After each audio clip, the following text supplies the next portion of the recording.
ओम नमो भगवते वासुदेवाय। अथ श्रीमद् भागवत महापुराण षष्ठम स्कंद पहला अध्याय अजामिल की कथा। इतनी कथा श्रवण कर चुकने के पश्चात महाराजा परीक्षित ने कहा, हे मुने, जिस मार्ग द्वारा योगी क्रमशः ब्रह्मलोक में जाकर ब्रह्म के साथ मोक्ष प्राप्त कर लेता है, उस निवृत्ति मार्ग को आप अद्वितीय स्कंध में कह चुके हैं। और हे मुने, जिस द्वारा प्राणी को द्विजुगुणमय स्वर्गादि लोग प्राप्त होते हैं, जिसके कारण प्रवृत्ति से बंधे हुए पुरुषों को बार बार जन्म मरण का फेर में आना पड़ता है, अपने उस प्रवृत्ति मार्ग का भी तृतीय स्कंध में अच्छी तरह वर्णन किया है। तथा आपने अर्धम रूपी नाना प्रकार के नरकों का तथा उनके आदि में शंभु मनु हुए उन प्रथम मनवंतर की भी कथा कही, और प्रियव्रत तथा उत्तानपाद के वंश, उनके चरित्र और द्वीप, वर्ष, समुद्र, पर्वत, नदी, वाटिका, वृक्षादिकों का भी वर्णन किया। तथा जिस प्रकार भगवान के विभाग, लक्षण, परिणाम सहित सब भूमंडल की स्थिति तथा नक्षत्रगण की आह्लादनी कथा की उत्पत्ति किया, आपने यह सब मुझे सुनाया। हे महाभाग, अब मुझको आप वह प्रकार बतावें जिससे अनेक प्रकार की उत्युकट यातनाओं से पूर्ण नरकों में प्राणी को न जाना पड़े। सुखदेव जी बोले, हे राजा परीक्षित, नरकों की पीड़ा से बचने के लिए एकमात्र उपाय है प्रायश्चित, जिसके मन, वाणी, शरीर द्वारा किए हुए समस्त पापों का नाश हो जाता है, और जो इसे नहीं करता उसे कठोर यातना वाले नरकों में अवश्य जाना पड़ता है। अतः शरीर नाश होने से पहले ही प्रायश्चित कर डालना उचित है, क्योंकि कौन जाने मृत्यु कब ग्रास कर ले, तब कोई उपाय नहीं लगेगा। सुखदेव जी ने ऐसा कहने पर राजा परीक्षित ने फिर प्रश्न किया, हे सुखदेव जी, इस प्रकार तो मनुष्य पाप करता जाए और प्रायश्चित करके उसके पापों से मुक्त होता जाए तो पापों का भय ही कैसे होगा। अतः यह सिद्धांत तो ठीक नहीं जचता। इस विधान से तो फिर पाप करता ही रहेगा, और उससे में प्रायश्चित वाला सिद्धांत तो ऐसा ही है जैसे हाथी का स्नान व्यर्थ हो जाता है। सुखदेव जी ने कहा, हाँ, प्रायश्चित के द्वारा पाप कर्मों का होना नहीं छूट सकता, यह ठीक है, परंतु यह प्रायश्चित विद्वानों के लिए नहीं है। विद्वानों का प्रायश्चित तो तत्वों का विचार है। ये उन नियमों को धारण कर क्रमशः ज्ञान प्राप्त करे, यही उसका प्रायश्चित है। जो पथ्य में भोजन करेगा उसको रोग क्या दबाएगा।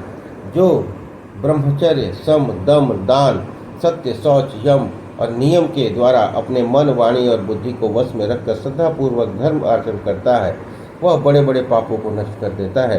भगवान कृष्ण की भक्ति से बड़े बड़े पातक क्षण मात्र में दूर हो जाते हैं। पापों के नाश के लिए यह बड़ी सरल युक्ति है।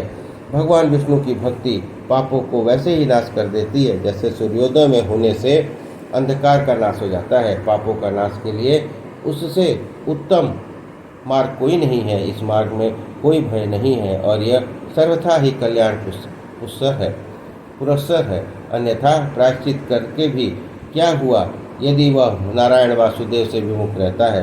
परंतु जो ऐसा नहीं है, जो भगवान वासुदेव के चरणों का भक्त है, अथवा जो दृढ़ होकर भगवान कृष्ण के चरणों में अपना मन लगा देता है, तो उसके सब पाप स्वयं ही नष्ट हो जाते हैं।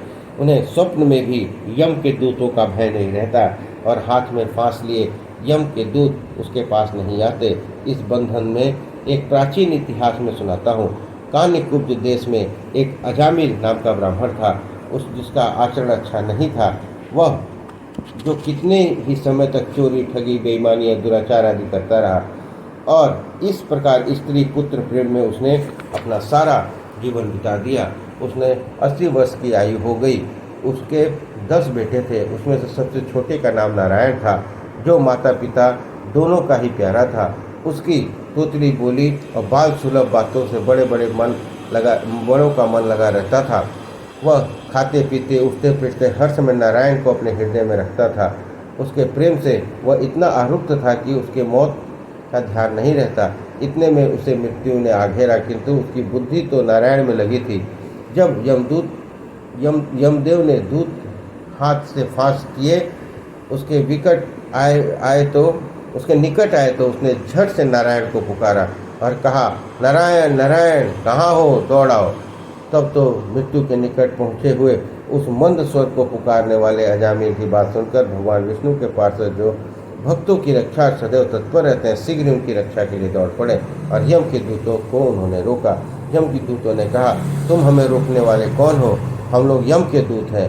तुम सब 4 भुजाओं वाले कौन हो? धर्मराज महात्मा यम की आज्ञा का पालन में बाधा क्यों डालते हो? श्री सुखदेव जी कहते हैं कि जब यम के दूतों ने ऐसा कहा तब विष्णु के पार्षदों ने हंसकर मेघ के तुल गंभीर वाणी में उनसे अपना परिचय दिया और धार्मिक महत्व और लक्षण बताते हुए अजामिल को मुक्त कर देने का उपदेश करना आरंभ किया।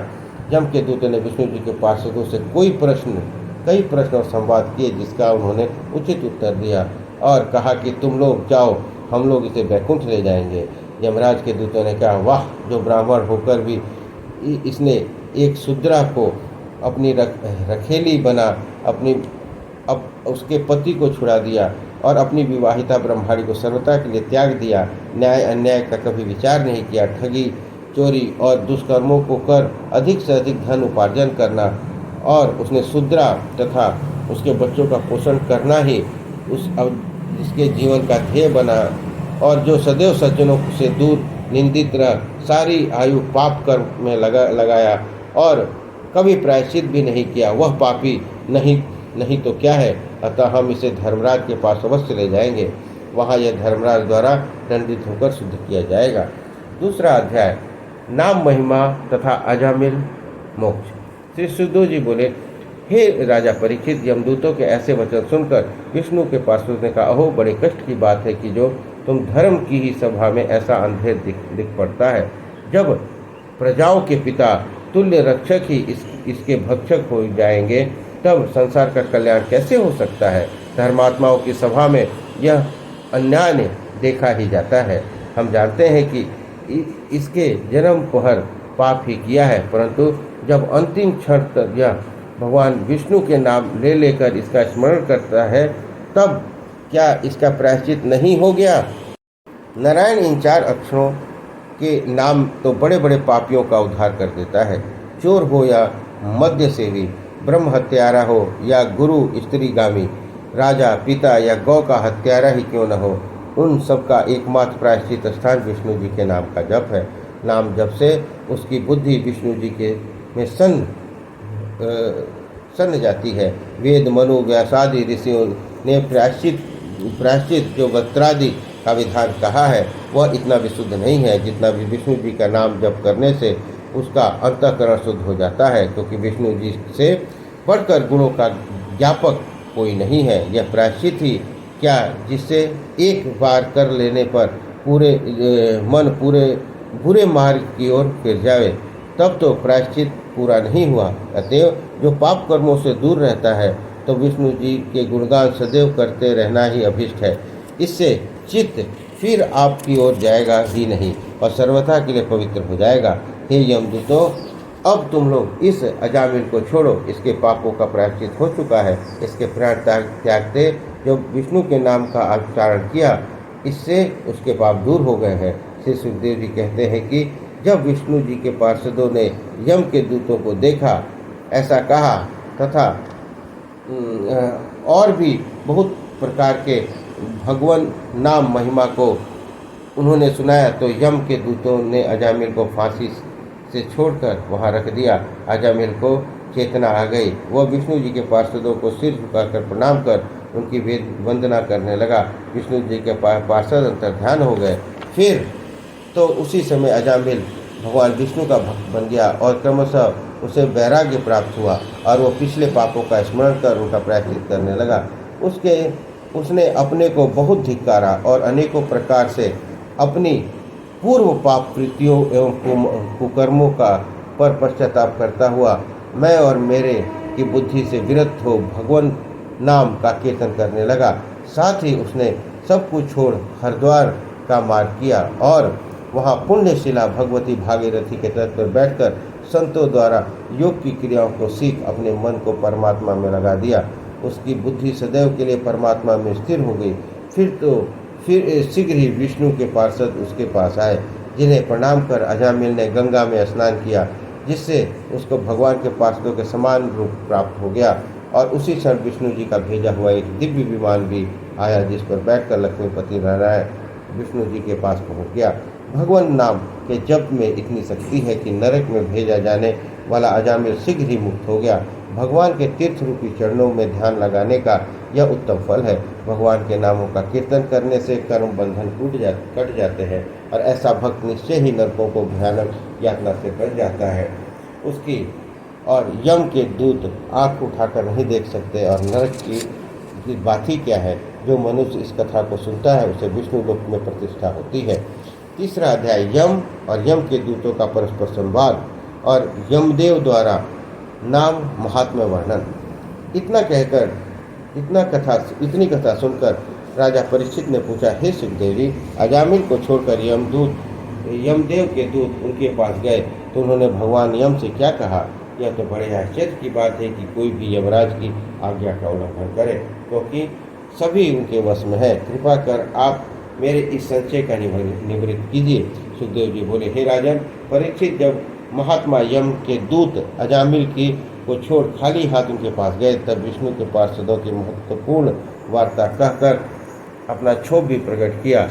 आपके प्रबंध में विष्णु जी के पार्षदों ने हस्तक्षेप क्यों किया? नारायण नारायण पुकारने मात्र से उनके इस सिद्धांत को दिखाकर हमारे हाथ से अजामिल को क्यों छुड़ा लिया? क्या आप जैसे हमारे अधीश्वर से बढ़कर कोई भी अन्य सम्राट हो सकता है? मंडलेश्वर कोई भले ही हो, परंतु सब प्राणियों के अधीश्वर, शासक, दंड विधायक और पाप पुण्य के निर्देशक तो एक आप ही है। फिर आपके निर्णय में विष्णु के पार्षदों ने रोक टोक क्यों किया?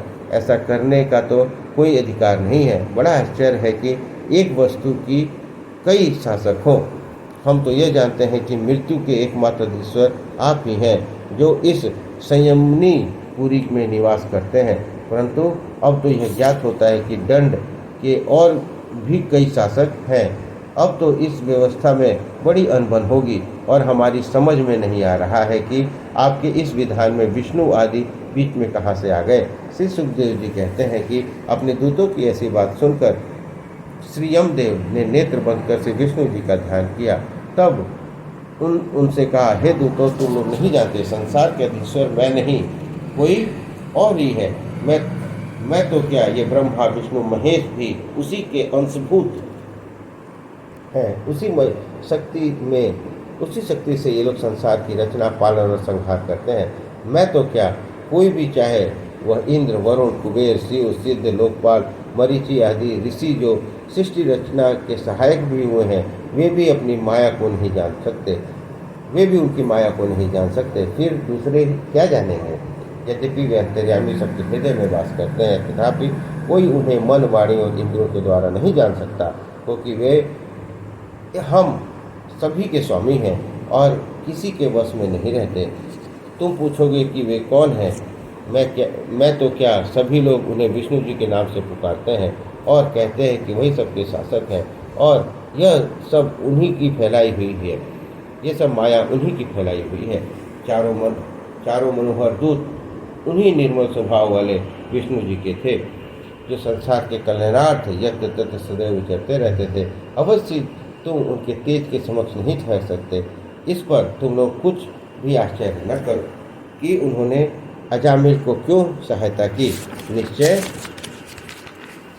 ही अजामिल का वह धर्म महान था कि जिस भगवत धर्म के द्वारा उसे मुक्ति प्राप्त हो गई। यह धर्म समझने में बड़ा ही कठिन और गुप्त भी है। जो इसे जान लिया वह अवश्य मोक्ष का अधिकारी होता है। उसी को संसार में भगवत नाम का कीर्तन करना कहते हैं और भगवान की भक्ति का हो जाना भगवत धर्म है। ऐसे भगवत प्रेमी को हमारा दंड नहीं मिलता, क्योंकि भगवान विष्णु भगवान के कीर्तन से उसके पाप नष्ट हो जाते हुए रहते हैं। हे दूतों, ऐसे जो प्राणी हो, अब उनके निकट तुम लोग मत जाना, क्योंकि वे विष्णु जी की गदा से सर्वथा ही सुरक्षित है। उन्हें दंडित करने का हमारी शक्ति नहीं है, काल उनका कुछ नहीं कर सकता। तुम लोग उन्हीं को लाओ जो भक्त है। हम प्रार्थना करेंगे कि भगवान तुम्हारे द्वारा हुए हमारे इस अपराध को क्षमा करें। दूतों ने हाथ जोड़कर यमदेव को सिर नवाया और इस प्रकार उनकी आज्ञा प्राप्त कर अपनी शंकाएं समाधान की। श्री सुखदेव जी कहते हैं, हे परीक्षित, इस प्रकार से विष्णु जी का कीर्तन संसार का सबसे बड़ा मंगलकारी और बड़े से बड़े पापों को दूर करने वाला तथा परम प्रायश्चित रूप है, जो भगवान विष्णु रूप श्री कृष्ण जी के चरणों में इस प्रकार प्रेम करता है, वह माया के गुणों से तत्काल ही मुक्त हो जाता है। इस प्रकार तीसरा अध्याय संपन्न हुआ। चौथा अध्याय, दक्ष उत्पत्ति और उनकी तपस्या। इतनी कथा सुनकर राजा परीक्षित ने कहा, हे सुखदेव जी, उधर जो आपने संभ्यू मनवंतर में का संक्षेप में वर्णन किया था, उसे अब आप मुझे विस्तार पूर्वक सुनाइए, क्योंकि संक्षेप में सब बातें मेरी समझ में नहीं आई हैं। और परम पुरुष परमात्मा ने जिस प्रकार देवता, मनुष्य, नाग, पक्षी आदि कैसे कैसे उत्पन्न किए। श्री सुखदेव जी बोले, हे राजन, जब चेतना प्राचीन बर्हिस के 10 पुत्र तपस्या करके समुद्र से बाहर निकले, तो उन्होंने समस्त पृथ्वी को वृक्षों से ढकी हुई देखा, जिससे उन्हें वृक्षों पर क्रोध आया और उन्होंने अपने तपोबल से समस्त वृक्ष जाति को भस्म कर देना चाहा। उनके इस हुंकार से सारे वृक्ष जलते गिरने लगे। उनसे वनस्पतियों के राजा चंद्रमा को बड़ा दुख हुआ, तो वह प्रचेताओं का क्रोध शांत करने के लिए उनके पास आए और वनस्पतियों के गुण से प्रजा किस प्रकार पालन होता है, ये सब समझाया। साथ ही आत्मज्ञानियों और विचारवानों का कर्तव्य बतलाकर उनसे उनका क्रोध शांत करने का बड़ा प्रयत्न किया। साथ ही यह भी कहा कि तुम्हारी यह तपस्या और ये सारा दोष और क्रोध जिस कारण है, मैं उसका ही समनकारी एक दूसरी युक्ति भी बतलाता हूँ, जिससे आप लोगों के सारे मनोरथ सिद्ध हो जाएंगे। हे तपस्वियों, वृक्षों के राजा के पास एक परम सुंदरी कन्या है। मैं इस कन्या को भेंट रूप में तुम्हें दिला देता हूँ, जिसे अपनी पत्नी बनाकर तुम मनोरथ सफल करो। श्री सुखदेव जी कहते हैं, हे राजन परीक्षित, ऐसा कहकर राजा चंद्रमा ने अप्सरा की उस कन्या को, जिसका नाम प्रमलोचा था, प्रचेतनाओं को दे दिया। प्रचेतना गण उसे पाकर शांत हो गए और उन्होंने वृक्षों को जलाना छोड़ दिया। उसके पुत्र दक्ष हुए। वे श्वेत प्रेक्षाओं से उत्पन्न हुए थे। इससे उनका दूसरा नाम प्राचेतस भी पड़ा। बस वही इन्हीं प्राचेतस की संतानों से संसार भर गया। उनकी बहुत सी कन्याएं हुई। प्रजा की दृष्टि से दक्ष ने पहले भी अपने मन में एक ऐसी रचना की, अर्थात दक्ष ने पहले भी एक मानसिक सृष्टि की रचना की थी, जिसमें देवताओं, दैत्य, मनुष्य आदि सभी थे, परंतु इस सृष्टि में कोई बल नहीं था जिससे वो पनप न सकी। तब उन्होंने इसके लिए बड़ी चिंता की और विंध्य पर्वत पर जाकर तप करने लगे। उस घोर तप में सृष्टि रचना के लिए उन्होंने भगवान की बहुत बड़ी प्रार्थना कर शक्ति मांगी। भगवान बोले, उन्होंने देखा कि दक्ष पांव पर खड़ा हुआ संतान मांगता है। ईश्वर ने कहा, उठो उठो, तुम्हारी भक्ति से मैं प्रसन्न हूँ। तुम्हारी इस तपस्या से संसार की वृद्धि होगी। यही मैं भी चाहता था कि तुम इसके अवश्य ही योग्य हो। और ब्रह्मा, शिव, मनु, इंद्रादिक देवताओं की आकांक्षा भी है, क्योंकि सृष्टि के विकास में वे लोग भी लगे हैं। तब से ही उस कार्य को सिद्धि होने वाली थी। भावना ही आकार है, अनुकरण अंग, पुण्य ही मन है, तथा देवता ही हमारे प्राण है। पहले मैं अकेला ही था, जिससे मुझे ही देखना पड़ता था। अब तो कहिए कि मेरा भार हल्का करने के लिए आपने निज ब्राह्मणों उत्पन्न किए। यह कार्य मैंने आपको सौंप दिया। अब वे असफल रहे, तब तपस्या आदि कर वे 9 प्रजापति उत्पन्न कर सके। अब उसी ऐश्वर्य को बढ़ाने के लिए आपने भी घोर तप किया। अतः मैं इस कन्या को तुम्हें देता हूँ कि जिसका नाम अक्षिणी है। यह प्रजापति पंचजन्य की कन्या है। इसे तुम अपनी स्त्री बनाओ। इसकी संतानों से संसार वाटिका बड़ी शोभित होगी। यह कहकर विष्णु जी अंतर्ध्यान हो गए। 5वां अध्याय, दक्ष द्वारा नारद को शाप। श्री सुखदेव जी कहते हैं, उस कन्या को साथ ले दक्ष घर आए। उन्होंने हरियश नाम वाले 10,000 पुत्र उत्पन्न किए। वे सब पिता के ही समान आचार और विचार वाले थे। दक्ष ने उन सब से संतान उत्पन्न करने को कहा। उसके लिए वे तप करने निकले। पश्चिम दिशा सिंधु समुद्र के संगम पर गए, जहाँ एक नारायण सर तीर्थ था और जहाँ बड़े बड़े सिद्ध और मुनि रहा करते थे। दक्ष के पुत्र वहाँ उग्र तप करने लगे। उनके तप को जानकर एक दिन नारद जी पहुंचे। वे भी उसी खोज में चले थे। नारद जी ने दक्ष पुत्रों से कहा, यदि तुम प्रजापालक बनना चाहते हो तो यह भी अच्छा है, किंतु खेद यह है कि अभी तुम लोग बहुत अज्ञ हो। बिना पृथ्वी पर्यटन के तुम प्रजाओं की रचना कैसे कर सकोगे? पहले पृथ्वी का परिभ्रमण करो, फिर संतान उत्पत्ति का विचार करो। साथ ही नारद जी ने उन सबके और उनके कई कूट वाक्य कहे जिससे दक्ष पुत्र समझ न सके। सुखदेव जी कहते हैं, हे राजन, नारद के नीति वचनों को सुनकर हर्षवगण अनायास अपने विचार उत्पन्न बुद्धि से स्वयं ही विचार करने लगे। नारद जी ने कहा कि यह पृथ्वी लिंग देही है और आत्मा का अनादि बंधन रूप है। तब इसका अंत देखे बिना जीव को दूसरे कार्यों में क्या फल होगा? जिसको प्राप्त कर जीव पाताल लोक निवासी पुरुष के तुल्य पुनः उल्टा नहीं आता, उसको बिना जाने परमात्मा का लोक में दूसरे व्यर्थ कर्मों में क्या फल होगा? बुद्धि तो नाना प्रकार के रूप ग्रहण करने वाली पुछला स्त्री के समान है। उसका अंत जाने बिना व्यर्थ कर्मों से क्या फल होगा? कि जिस प्रकार कोई अभिचारिणी स्त्री के संग में रहकर पतित हो जाता है, उसी प्रकार इस बहुरूप वाली बुद्धि के साथ से ऐश्वर्य नष्ट कर प्राणी सुख दुख रूप वाली गतियों को प्राप्त होता है। और इसे न जलने वाले जीव का इस लोक में ज्ञानी शून्य कार्यकलाप से क्या होगा? लोकोत्पत्ति और संहार करने वाली इस लोक और परलोक रूपी दोनों किन्नरों तक व्याप्त तथा त्वरा से गमन करने वाली इस माया रूपिणी नदी को जो नहीं पहचानता, उस उन्मुक्त जीव को अन्यान्य व्यर्थी कार्यों में क्या होगा? 25 तत्वों का अंतर्यामी परम पुरुष स्थूल है, तब कार्य कारण समुदाय के अधिष्ठात रूप उस जीव का स्वरूप जाने बिना व्यर्थ कर्मों से व्यक्ति को क्या फल होगा? बंधन और मोक्ष के ज्ञान से परिपूर्ण परमेश्वर कथित शास्त्र को त्याग कर जड़ चेतन का ज्ञान प्राप्त न होकर दूसरे कार्यों से क्या फल हो सकेगा? इस प्रकार संपूर्ण संसार को अपनी ओर मोहित करने वाले स्वतंत्र और काल चक्र के तीखे मोह की जानकारी पर रखने वाले जीव को व्यर्थ दूसरे कार्यों में क्या फल होगा?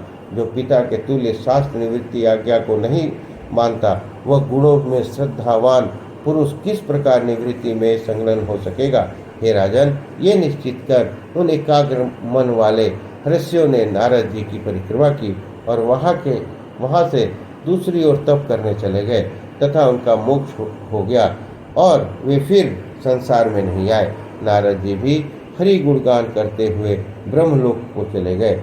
इस समाचार को पाकर दक्ष को बड़ा दुख हुआ। उन्होंने सोचा कि हाँ, यह सतपुत्र का भी होना क्लेश का कारण ही होता है, क्योंकि इन पुत्रों से भी सृष्टि बढ़ने वाला कोई कार्य पूर्ण नहीं हुआ। तब उस पंचजन्य की कन्या ने से दक्ष जी ने फिर 1000 पुत्रों को उत्पन्न किया, जिनका नाम सबलाक्ष पड़ा।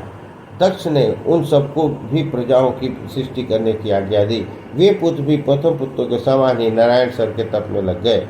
ओम ओम जप कर वे वहाँ कितने ही दिन तक वस्त्रादि सहित कठिन तप करते रहे। तब नारद जी ने आकर उन्हें भी प्रवृत्ति से हटाकर निवृत्ति का उपदेश दे दिया और कहा कि तुम्हारे पूर्व के भाइयों ने इसी मार्ग को ग्रहण किया है, तुम सब भी इसी पुण्य पथ को अपनाओ। फिर तो दक्ष के इन पुत्रों ने भी उसी मार्ग को ग्रहण कर लिया और मोक्ष को प्राप्त हो गए। उधर प्रजापति दक्ष के सामने बड़ी बड़ी कठिनाइयाँ आई। उन्हें झेलते हुए बड़े दुख हुए और जब देखा कि अब इस प्रकार भी नारद जी हमारे पुत्रों को उपदेश दें, उन्हें प्रवृत्ति से हटा दिए, तो मारे क्रोध का उनका होठ फड़फड़ाने लगा और उन्होंने आप नारद जी को बहुत बुरा भला कह डाला। इतना ही नहीं, उन्हें नारद जी को शाप भी दिया कि हे असाधु नारद, तो सदैव लोगों में भ्रमा करे और अब कहीं एक स्थान पर किंचित क्षण के लिए भी न ठहरे और कहीं भी तेरा ठिकाना न लगे। नारद जी ने दक्ष के इस शाप को स्वीकार कर लिया। इस प्रकार श्रीमद् भागवत 6वां स्कंद 5वां अध्याय संपन्न हुआ। बोलिए कृष्ण भगवान की जय।